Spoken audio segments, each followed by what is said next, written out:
service. And there are a lot of ways of looking at it. So we'll take a certain angle and hopefully it'll make sense when we reach the end. Just a few words about phone.com. We're an 8-year-old cloud-based phone service. We are geared specifically for small businesses, entrepreneurs, from sole proprietors up to about 10 or 20 employees. Our sweet spot is between 5 and 10 employees. And we have a booth back there. You can go check us out. We're also giving away free phone service for 1 year for people who sign up here. Okay, let's get started. Yeah, not all the slides are like this. When you talk about phone service today, what do we exactly mean even? We used to talk about home phone service, residential phone service, business phone service. All these terms are kind of getting blurry. The term landline is disappearing. Originally I wrote slowly, but it's actually disappearing faster than we can say it. And then, of course, phone service itself is not really about calling, not even about texting anymore as well. It's about all the things that we can do with our mobile phones primarily. So let's take a look a little bit at the history of what we look at as the evolution and the revolutionary events in phone service. Let's move on. So to try and describe the future, we have to look at the past. And I thought, do I have to go all the way back to Alexander Graham Bell and the first phone, and perhaps Morse code and the telegraph? Well, yes, because those were really revolutionary events.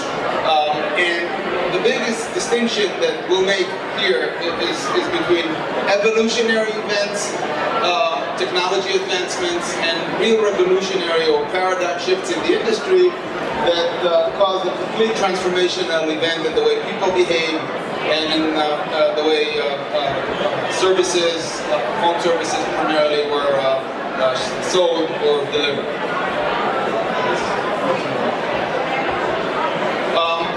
Every few slides I have a comment where we can ask any one of you to comment whether you agree with me or not. But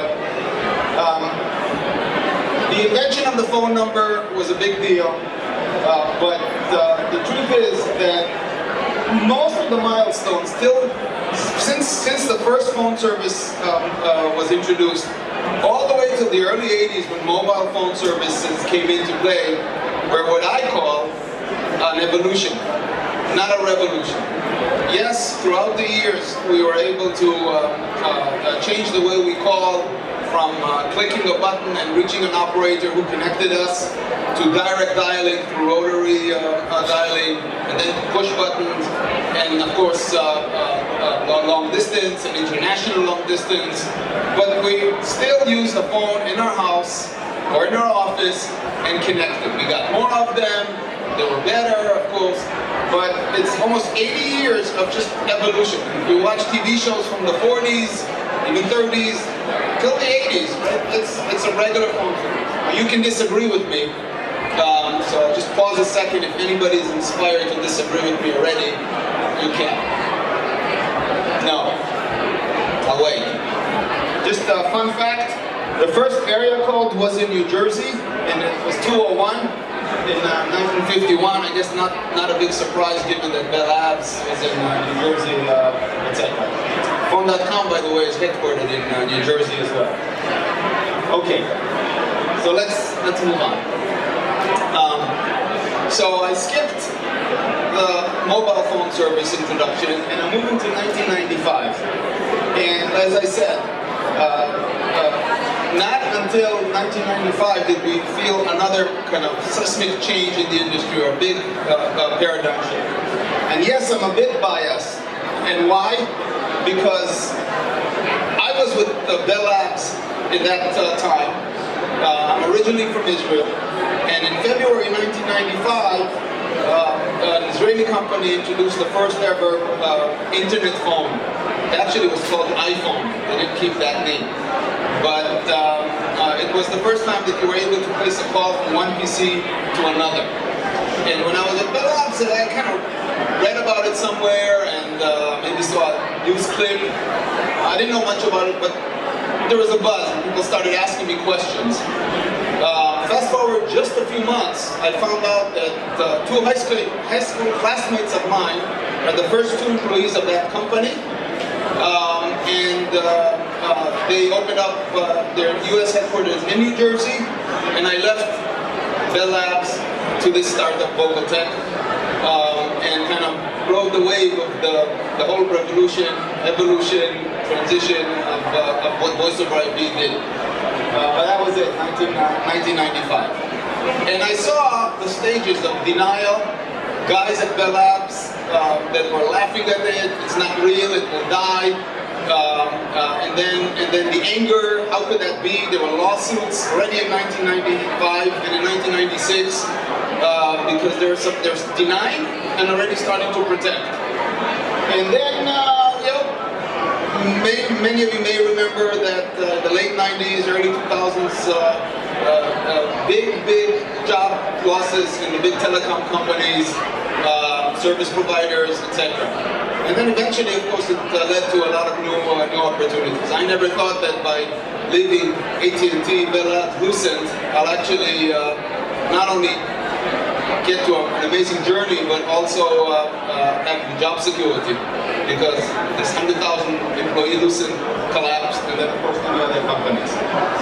Okay, this was, by the way, the first internet phone. We downloaded it, $50. You could buy it in the shrink wrap, the old, internet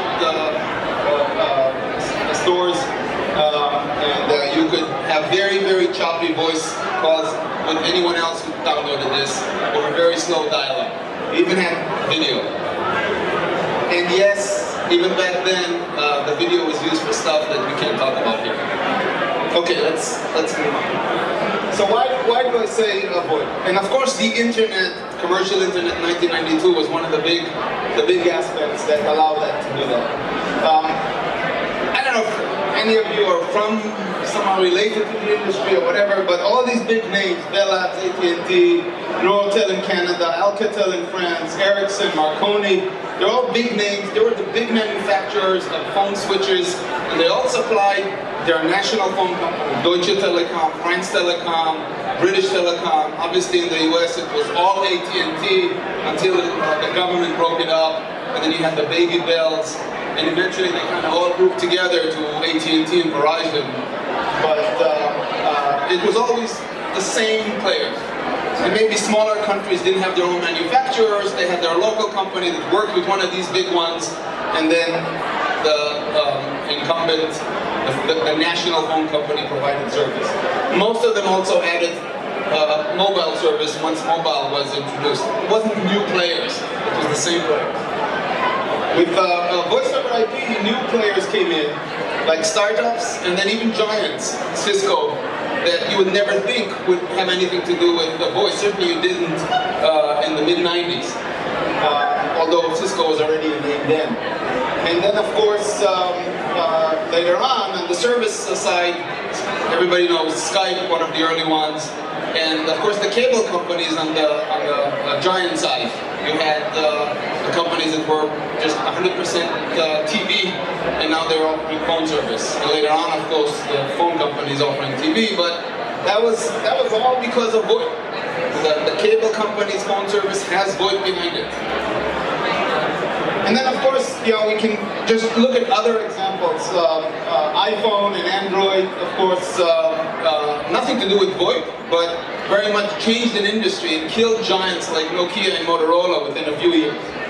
And I think, and we have other industries, but just to use two popular ones today, Uber and Airbnb are definitely, despite what we see today with regulation, with lawsuits, with anger, with demonstrations from cab drivers and hotel owners or apartment owners, these guys will win. One way or the other, they will win. Okay. So kind of, hopefully get the idea, we're looking for game changers. Let's move on. Everyone can Google the future of telecom, the future of phone service, and you'll see a lot of reports that all address, most of them address these three. The evolution of the cloud, software-defined networks, better computing power, it's secure, it's reliable, you can do a lot of stuff. Obviously better broadband, both fixed and mobile, wired and wireless.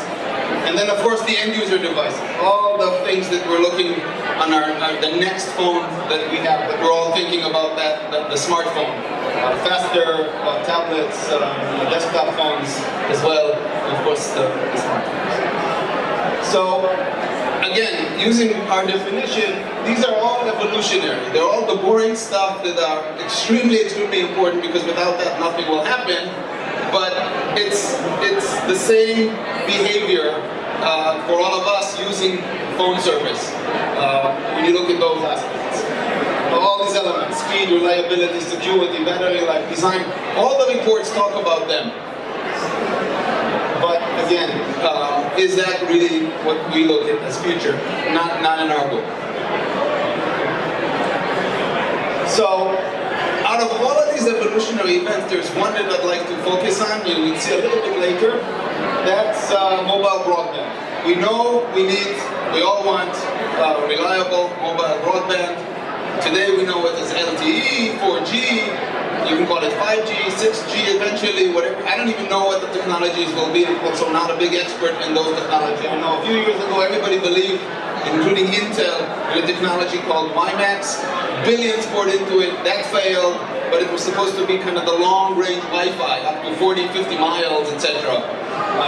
And then, of course, LTE is the real thing, and we can all pretty much, when we do have coverage, stream any live show on our mobile without Wi-Fi. But we need more of that. We need that to be reliable and everywhere. Let's move on. So, I'm defining the future of telecom, not by time. Many say, what will happen in a certain year. 2020 is the big one now. Not by the tech advances, as we said. They're only supporting catalysts.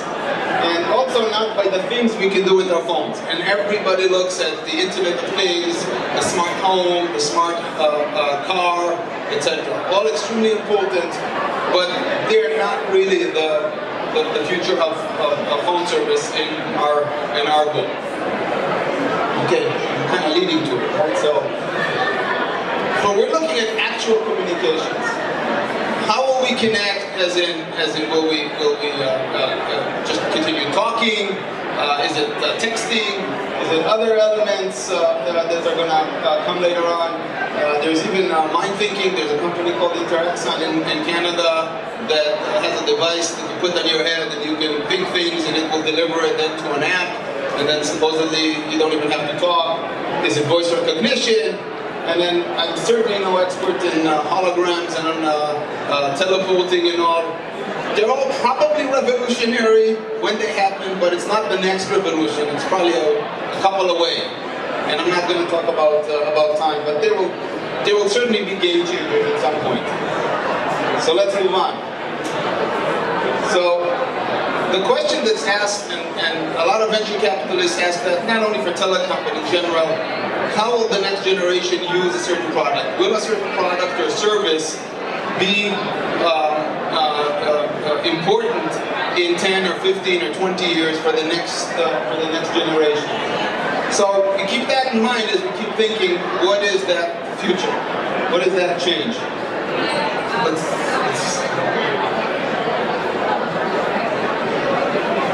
Look at email, look at text. We don't really like it, but we use it. We certainly, a lot of us prefer texting than to talking. I run a phone service, I run a phone company, yet I prefer to get text rather than voicemails. Voicemail is transcribed for me, so it's better. But a lot of us just prefer, it's faster, it's quicker. And then we have all these other tools, from Skype and Messenger and Hangouts and FaceTime, or really the giants, Microsoft and Facebook, Google and Apple. You're all trying to see these as the next big thing. We, of course, all use them. They're huge. WhatsApp was bought for $19 billion. But still, and again, you can disagree with me, Everyone here still relies on AT&T or Verizon or some other mobile carrier, maybe something for your home. And if you have a business, then some sort of a business phone service. Hopefully for business you use a cloud VoIP service like phone.com. But of course the bigger companies, whether it's Cisco, Avaya, and others, that's still what we rely on. Not on all these other tools, and not for business, and also for personal use. We still need these devices, these services. Okay. So to help understand where we're getting at, 3 questions.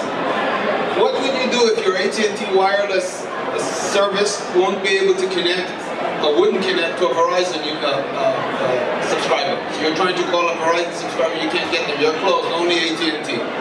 Or if you're using Outlook for email or whatever definition of email, but you couldn't reach the other email service. What value would email have?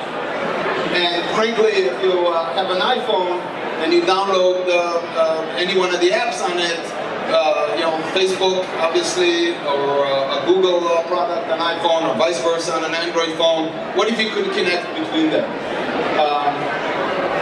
So we're kind of moving towards the idea of the need to connect between networks. The same way we need to connect, we are connected between phone networks.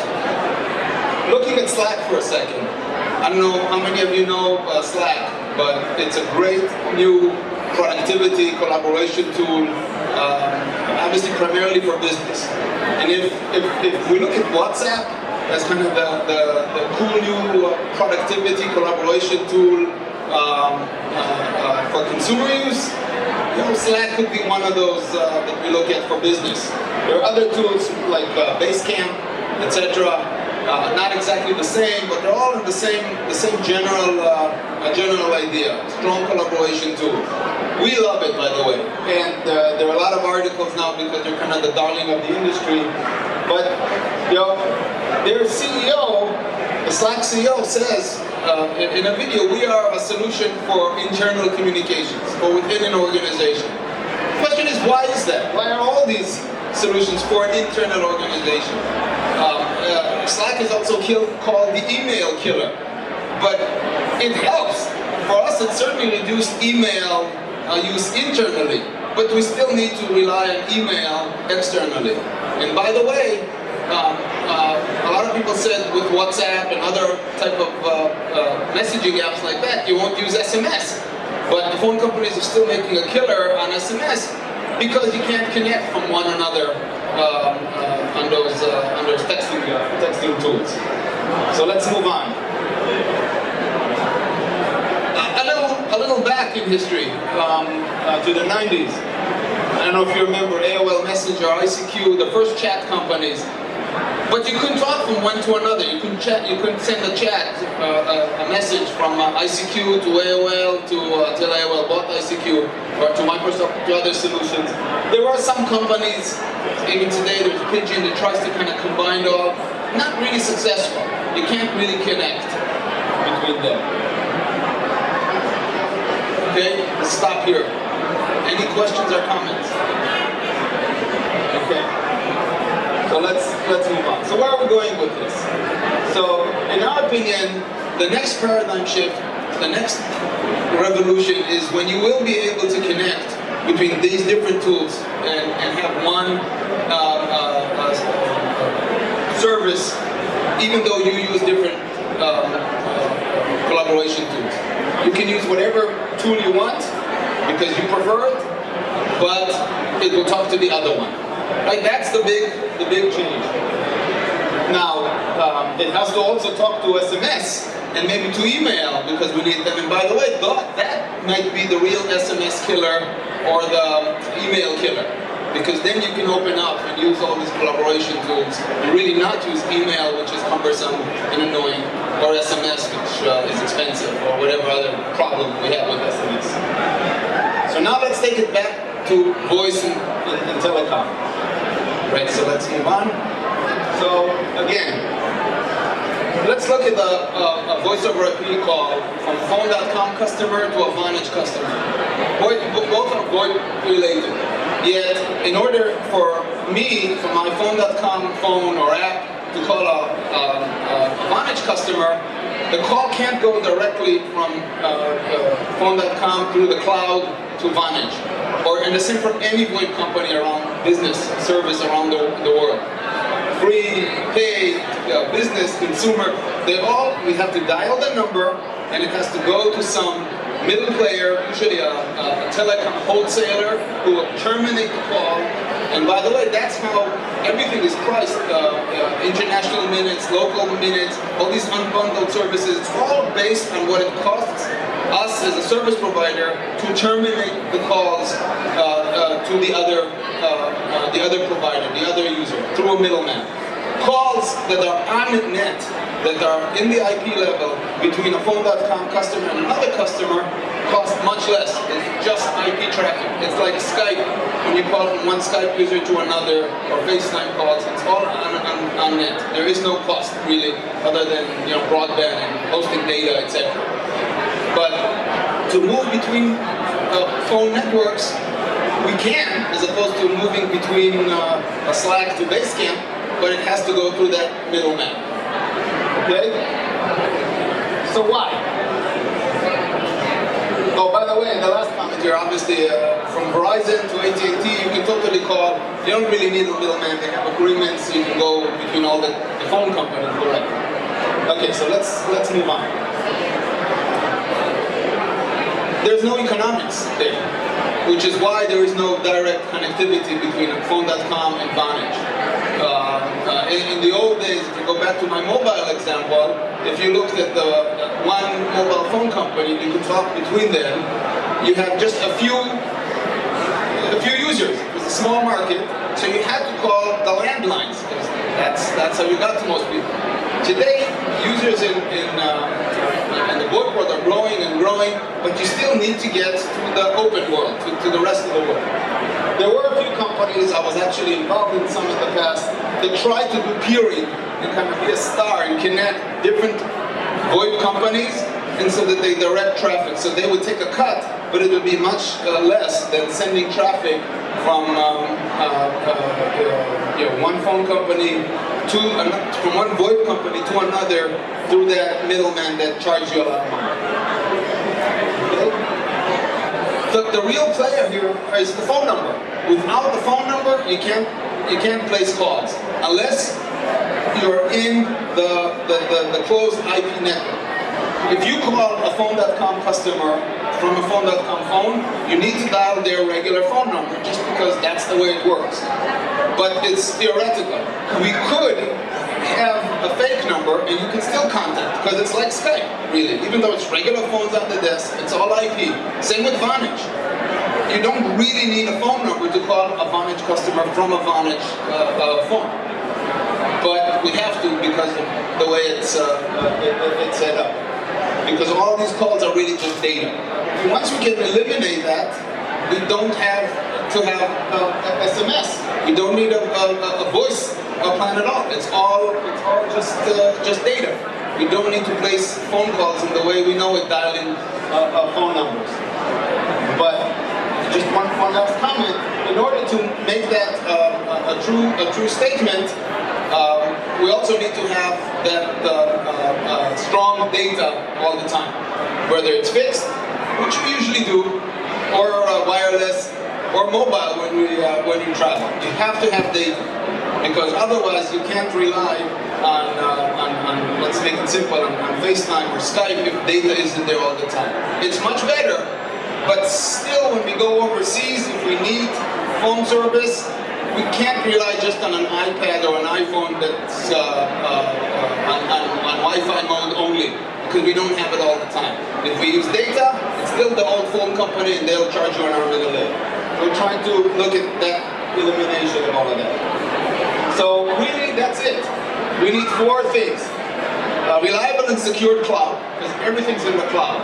You don't host anything on-premise, you don't download anything to your computers. It has to have that strong wireless broadband. That's that must that we have to have. You have your own device, because you don't have to get a device from whoever gives you the phone service. Just bring your own device, whatever it is, a laptop, a tablet, or a smartphone, or whatever Internet of Things device we'll talk about later on, and just set it up to work with whatever service you want, but keep it all in the data world. But the key is that integration between IP-based communication services. That's that integration, if we go back, between different phone companies and phone services, done primarily with the help of the phone number. Right? So that's really the four kind of secret ingredients. And the result is, and that's really the future, the end of phone numbers. We just don't need phone numbers. The end of phone calls as we know it. And then telephony is truly an app. We start to use that now. We market some of what we do like that. You don't need to get the phone guy to set up all your phone service, etc. Just download it online or sign up online and you have phone service. But when you have these elements, voice is just an app.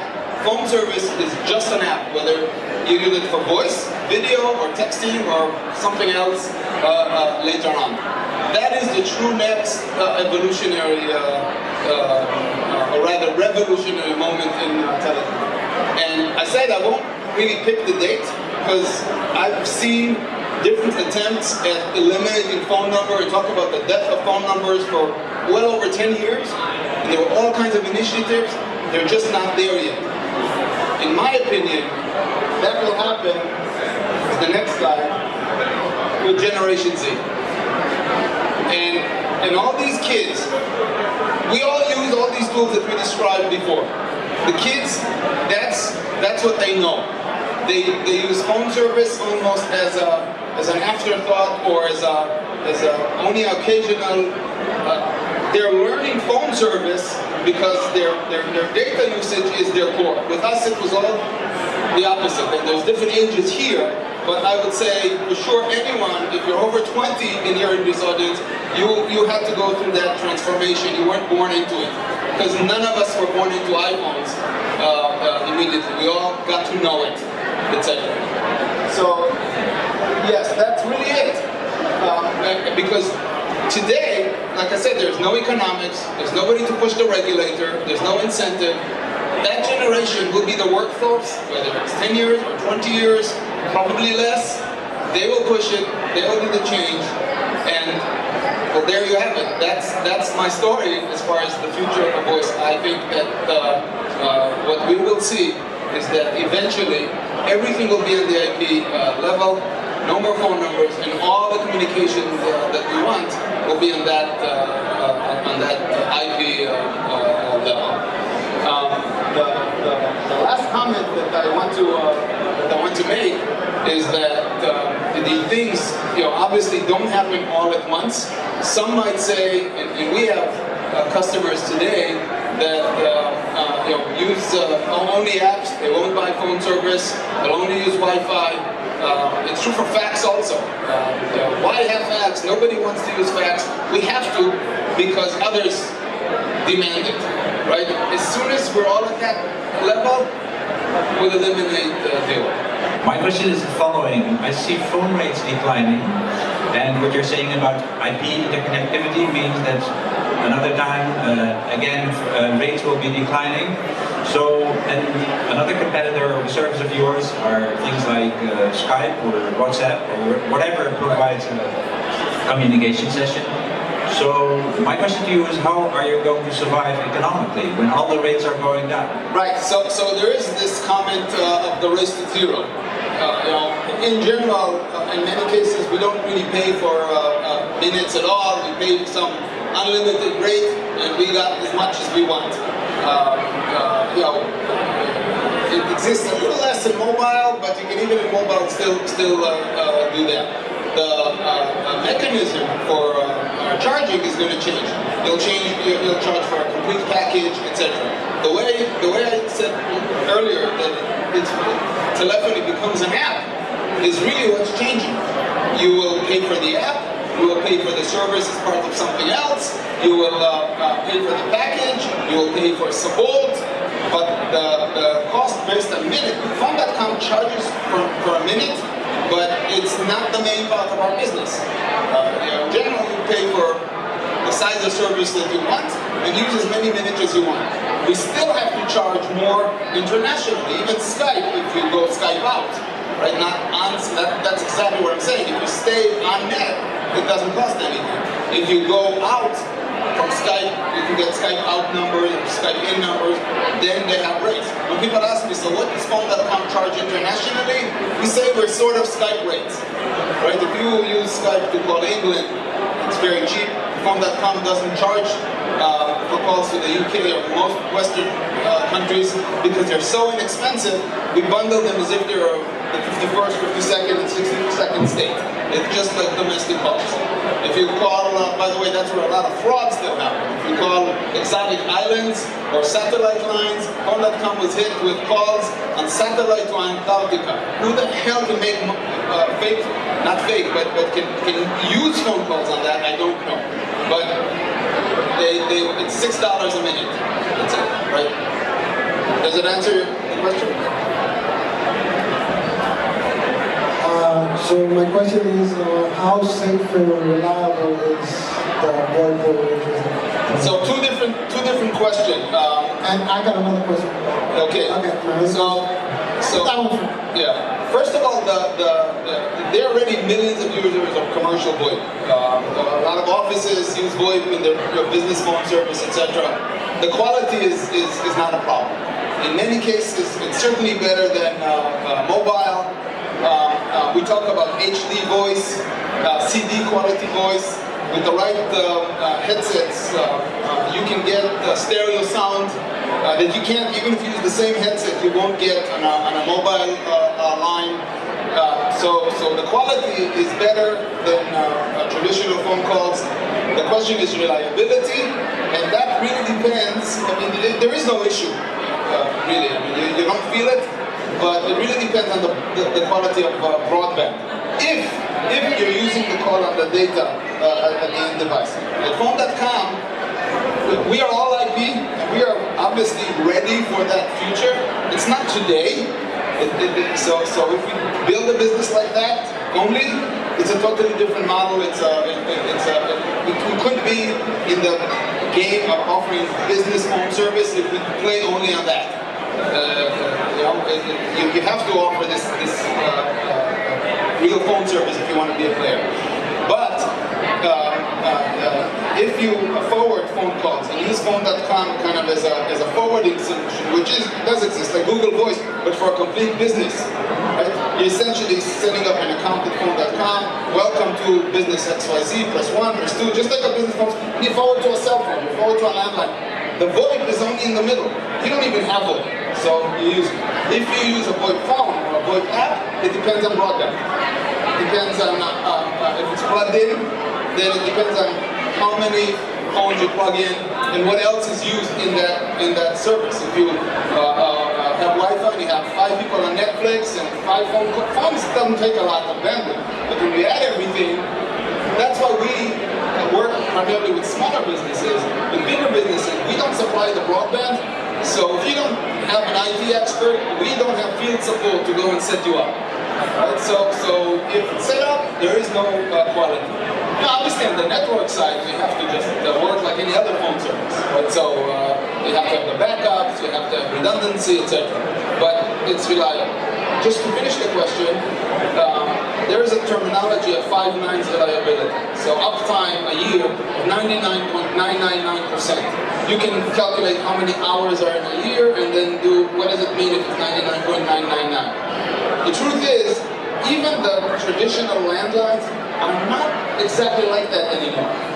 During Hurricane Sandy, officially, phone.com was more reliable for the entire year than Verizon or AT&T.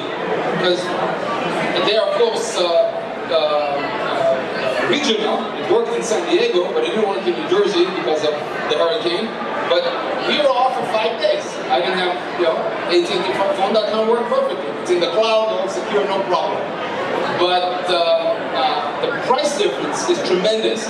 And to have a robust landline system, obviously government, military, traders on Wall Street, they'll pay anything for that extra half hour a day. Do I say that you can't have a degradation in phone service or whatever, something for that level of an hour or two for the year? All the VoIP services have something, but it's almost negligible. The difference is almost negligible in the price for business and residential. Residential doesn't even have a meaning anymore, but for business phone service is tremendously lower than any service that you, even a VoIP service. It's managed. If it has people on the ground, it just costs a ton more for maybe a little more reliability, maybe. So you would say these are part of the hurdles for it to be from end to end? For our growth? No, the hurdles for the VoIP to take over, for example, traditional. I think that the VoIP, yes, as far as the technology, it's IP traffic, which is really what it is. Every FaceTime call that you make, video, or on Facebook, you can do phone calls or whatever. Any phone call that you use, Google Hangout, it's all VoIP. It's a technology. It's all on the IP level. When everything is on IP, you don't need the old phone network. You need mobile phones for data. You do for data, but not the pay data that we do now, because then they'll just change that. It's that Wi-Fi where it's just that you open the device and it's free. You'll pay for the apps in a different way. That's the vision. And basically the Wi-Fi and the software. Wi-Fi everywhere, all the time, and continuous. Plus the software. Plus whatever app, which is the phone service. Okay. All right, great. Let's do one last question, and then if you have any more for Ari, you can just go right up afterwards. First of all, I want to thank Ari. It was a beautiful presentation. It was excellent. The question I have is on, in terms of absorption, in terms of some people are not really happy, and the dependence on the cell phone towers, because I'm sure that these systems won't work in certain places. Person wants to work anywhere, but they go in some exotic, to a third world country. That was my question. Will that technology change the dependence on the cell phone? I was in India in 2002 when they barely had cell phone introduction. They actually in Delhi had a mobile phone service that was one tower or the equivalent, so it was only within a radius. So you'd have mobile service, but only in Delhi. Now, of course, that's why everybody said it's one of the major markets, because if you get 50 million out of the billion, it's already bigger than the size of the entire phone market in Germany or France or England, right?